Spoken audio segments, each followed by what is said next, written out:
Hello, welcome back to the channel. In today's tutorial, we're diving right into how to use Trello's custom card stickers to organize your tasks and projects better in 2025.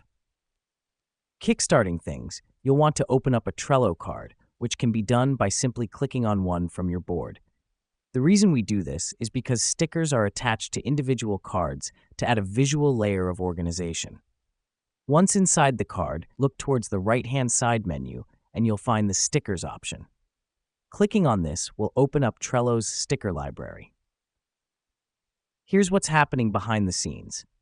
Trello offers a range of default stickers, but the magic truly happens when you tap into the Custom Stickers tab for a personalized touch.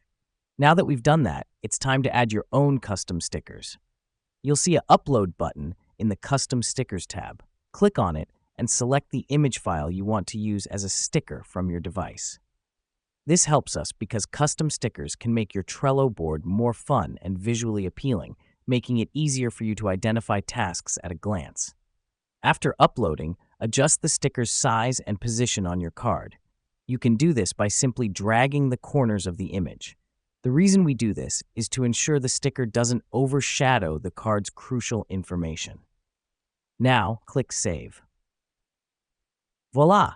You've successfully added a custom sticker to your Trello card. But let me explain why this matters. Using these custom stickers, you can create visual cues and reminders for your tasks, making project management more intuitive and engaging. In conclusion, Trello's custom card stickers are a fantastic way to add a splash of personality and efficiency to your project management. So go ahead, get creative, and happy organizing. And that's it for today's tutorial. Thanks for watching,